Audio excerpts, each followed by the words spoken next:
अभी इसी बीच में एक और इंसिडेंट जो चल रहा था बेसिकली, जिसमें ये देखा गया कि रशिया और उसके साथ साथ आपका ये ईरान का, इन दोनों के बीच में एक बैलिस्टिक मिसाइल का डील हुआ था। वो सीक्रेट डील था बैलिस्टिक मिसाइल का। अच्छा, ये जो डील हुआ पार्टिकुलरली, इसमें यूनाइटेड स्टेट्स और साथ साथ यूनाइटेड किंगडम, ये दोनों थोड़ा सा डरा हुआ है। मतलब इसको पता ही नहीं था कि ये डील हो गया है।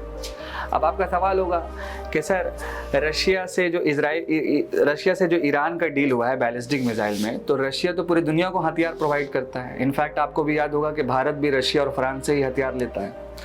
तो देखिए, रशिया के पास हाइपरसोनिक है, सुपरसोनिक है, अलग अलग है उसके पास टेक्नोलॉजी।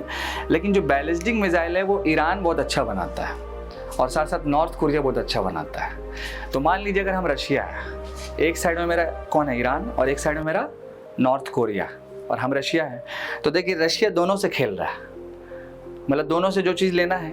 लेकिन अब ये जो डील हुआ किसके साथ, ईरान के साथ, जो सीक्रेट डील हम आपको कह रहे हैं, तो अगर मान लीजिए कल हो के दोस्तों कि ये जो सीक्रेट डील हुआ, एक तो बैलिस्टिक मिसाइल का हुआ, एक डील हुआ आपका न्यूक्लियर वेपन का। बहुत बार आप लोगों ने सुना होगा डील के बारे में, न्यूक्लियर एनर्जी के बारे में, लेकिन ये जो डील हुआ सीक्रेट, ये न्यूक्लियर वेपन का हुआ, रिमेंबर। और न्यूक्लियर वेपन का जो डील होता है वो काफ़ी खतरनाक होता है। पूरी दुनिया में अगर हम बात करेंगे तो 9 ऐसी कंट्री है जिसके पास ये न्यूक्लियर टेस्टिंग का कंप्लीट फैसिलिटीज़ है, जिसमें से एक नाम ईरान का भी है जो 10वां नंबर बन सकता है। अब अगर आप मान के चलिए कि ये जो न्यूक्लियर वेपन का डील हो गया और कल होकर के मान लीजिए अगर ईरान इसको टेस्ट कर देता है, तो अगर वो टेस्ट करेगा तो अल्टीमेट जो ईरान के आसपास का लोकेशन है, खासकर जो अरब देश है, वो नुकसान में चला जाएगा, पहला बात।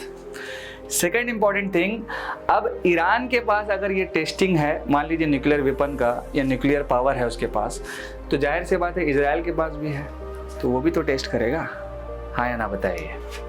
तो इसी बीच में अब आप देखिएगा कि मजबूरन मान लीजिए इनको आना पड़ा फ्रंट पे, जो भी ये कहा, और इन्होंने एक मैसेज यहाँ से ये भी दिया कि जो भी मुस्लिम का ग्रुप है, चाहे वो शिया हो, सुन्नी हो, सब एक हो जाओ।